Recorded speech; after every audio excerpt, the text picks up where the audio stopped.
위하여 살며 주 닮으리니 널 모든 이마다 주 생각하리.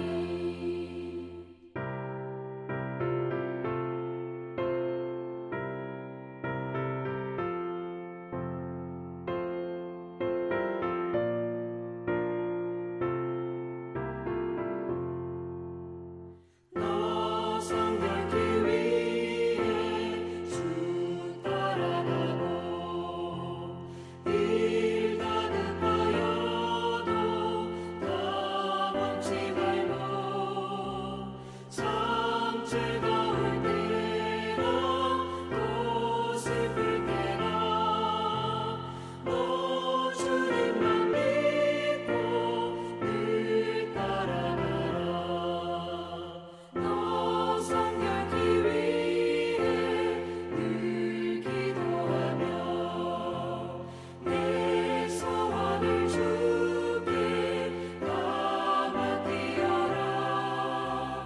너 성령을 받아 주 섬겨 살면 저 천국에 가서 더 잘 섬기리.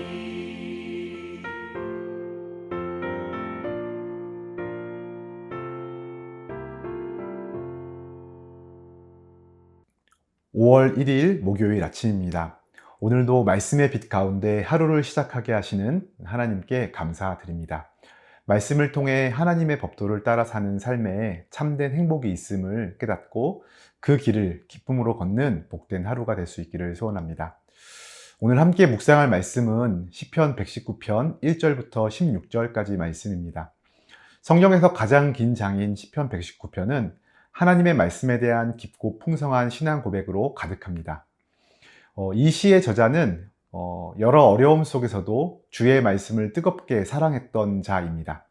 아마도 다윗일 것이라고 보이지만 이는 확실하지는 않습니다.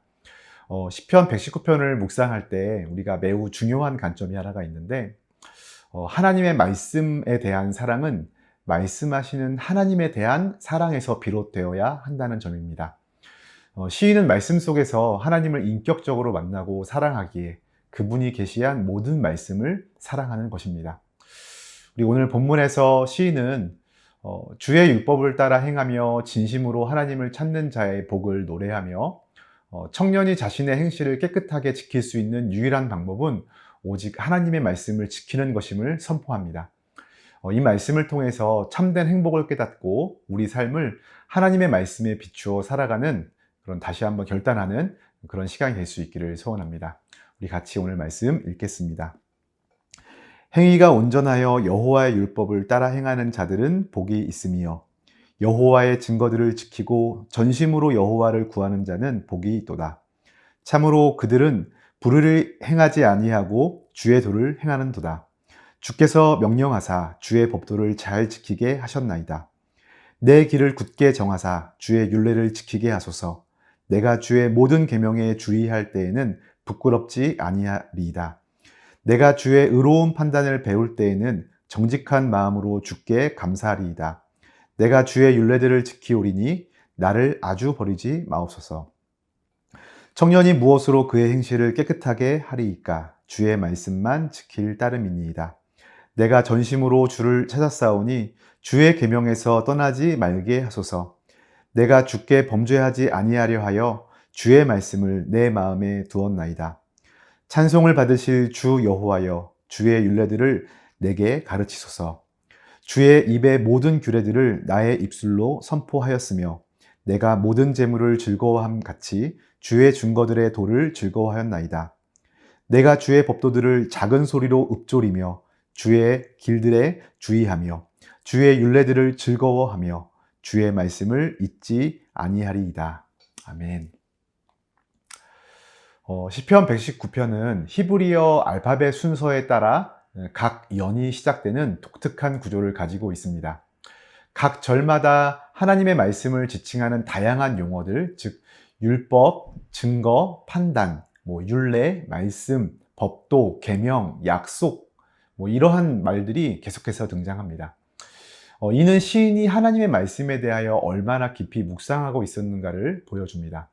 특히 오늘 본문인 1절부터 8절은 히브리어 첫 번째 철자인 알렙으로 시작하여서 시편 전체의 서론 역할을 합니다. 시인은 시편 1편과 유사하게 행위가 온전하여 여호와의 율법에 따라 행하는 자들은 복이 있으며 라고 선언합니다. 복이 있는 사람이 누구인가를 정의하고 있는 것입니다. 여기에서 행위가 온전하다라고 하는 것은 죄가 전혀 없는 완벽한 상태를 말하는 것이 아닙니다. 우리의 삶은 죄성과 또 끊임없이 싸우는 영적 전쟁터와 같습니다. 때로는 넘어지고 실패하기도 하지만 악을 미워하고 선을 행하려는 진실한 마음으로 끝까지 주의 말씀대로 살아가려고 애쓰는 성도의 마음가짐을 의미합니다. 이러한 사람이 복이 있다 말합니다.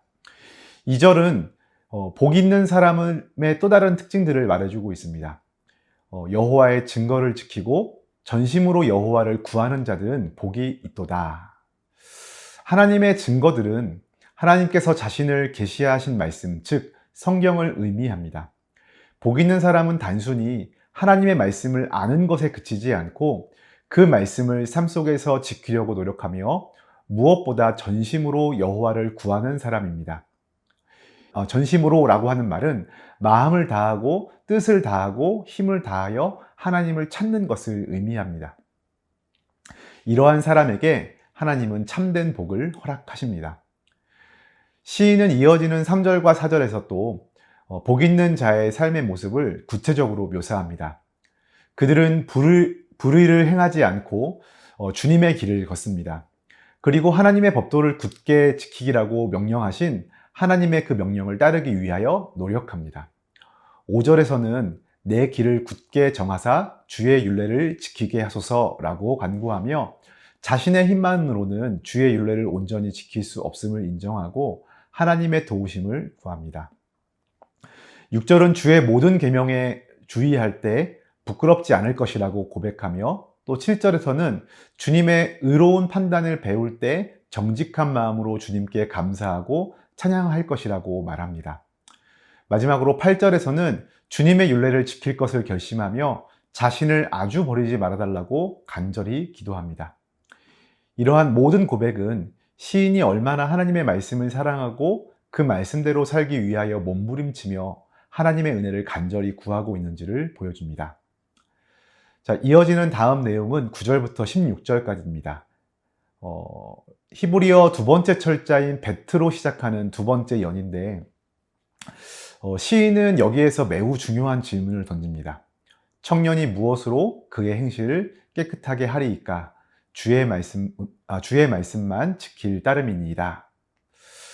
혈기왕성하고 세상적인 유혹에 쉽게 흔들릴 수 있는 젊은이들이 어떻게 자신의 행실을 깨끗하게 지킬 수 있겠느냐는 질문은 비단 청년들뿐만 아니라 남녀노소를 불문하고 모든 성도들에게 던져지는 질문입니다.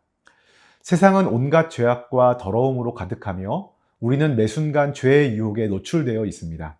어떻게 하면 이러한 세상 속에서 우리의 삶을 거룩하고 깨끗하게 지킬 수 있을까요? 시인은 그 유일한 방법을 제시합니다. 바로 주의 말씀만 지키는 것입니다. 세상의 어떠한 철학이나 도덕적인 가르침도 우리의 죄성을 근본적으로 해결하고 우리의 행실을 깨끗하게 할 수 없습니다. 오직 하나님의 말씀만이 우리의 심령을 변화시키고 죄악된 길에서 돌이켜 거룩한 삶으로 인도할 수 있습니다. 우리는 말씀을 통해 죄가 무엇인지를 깨닫게 되고 죄의 유혹을 이길 수 있는 힘을 얻으며 하나님께서 기뻐하시는 삶이 무엇인지를 배우게 됩니다. 그러므로 우리의 행실을 깨끗하게 지키기 위해서는 하나님의 말씀을 가까이 하고 그 말씀을 배우고 묵상하며 삶 속에서 실천하려는 노력이 반드시 필요합니다. 10절에서 시인은 내가 전심으로 주를 찾았사오니 주의 계명에서 떠나지 말게 하소서라고 고백합니다. 전심으로 하나님을 찾는 것과 주의 계명을 지키는 것이 연결되어 있음을 보여줍니다.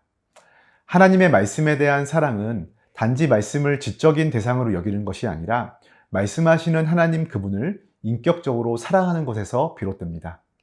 우리가 전심으로 하나님을 찾을 때 우리는 그분의 말씀을 사랑하게 되고 그분의 말씀대로 살아가려는 열망을 갖게 됩니다.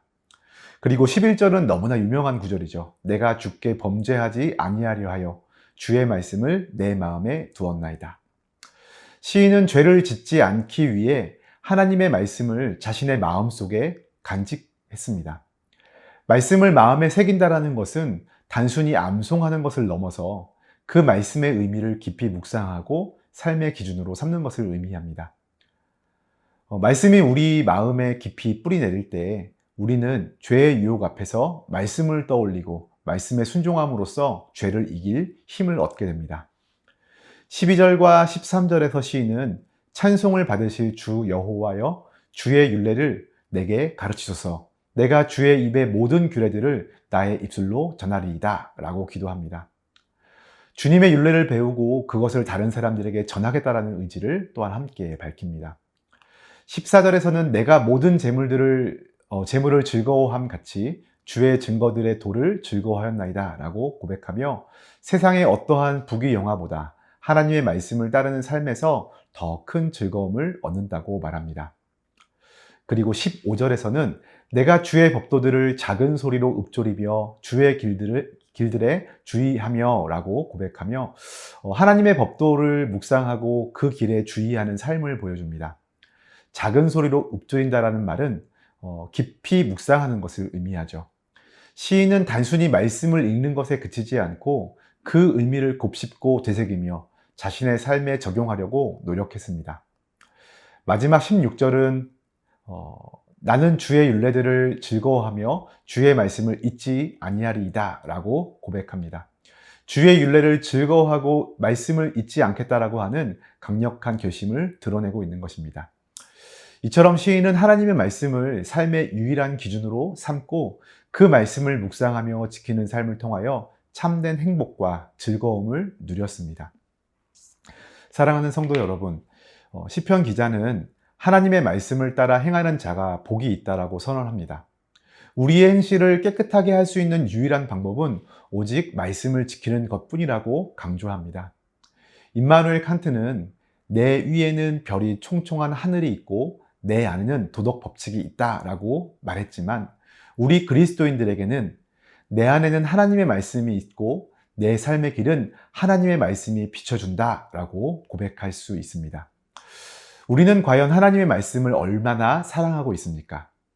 시편 기자처럼 전심으로 하나님을 찾고 그분의 말씀을 삶의 가장 큰 즐거움으로 삼고 있습니까?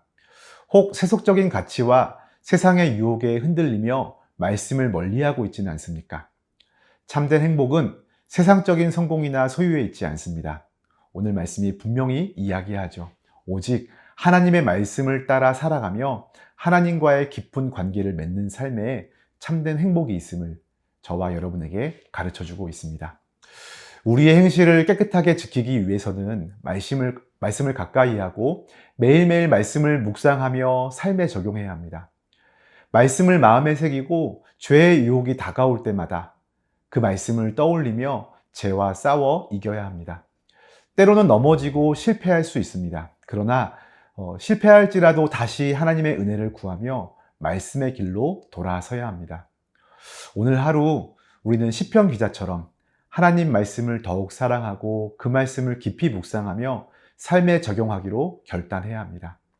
하나님의 말씀을 따라 사는 삶이야말로 참된 행복의 길임을 기억하며 그 길을 기쁨으로 걷는 우리가 되기를 간절히 소망합니다. 우리의 삶이 말씀의 인도함 속에서 거룩하고 복된 삶이 될 때 우리는 하나님께 영광 돌리고 세상의 빛과 소금의 역할을 감당하게 될 줄로 믿습니다. 오늘 말씀을 기억하며 이렇게 함께 기도했으면 좋겠습니다. 우리가 하나님의 말씀을 가장 소중히 여기고 깊이 사랑하며 시편 기자처럼 전심으로 주님을 찾는 삶을 살게 하여 주옵소서. 매일매일 주님의 말씀을 묵상하고 우리의 마음속에 새겨 죄의 유혹을 이기고 행실을 깨끗하게 지키는 능력을 허락하여 주옵소서. 하나님의 말씀을 따라 사는 삶이야말로 참된 행복의 길임을 확신하고 어떠한 상황 속에서도 말씀의 길에서 벗어나지 않기를 또 기쁨으로 그 길을 걷게 되어지는 우리가 되게 하여 주옵소서. 오늘도 하나님의 말씀의 그 능력 안에서 승리하며 또 하나님의 인도하심 속에서 참된 행복을 누리실 수 있는 복된 하루가 될 수 있기를 주님의 이름으로 축원합니다.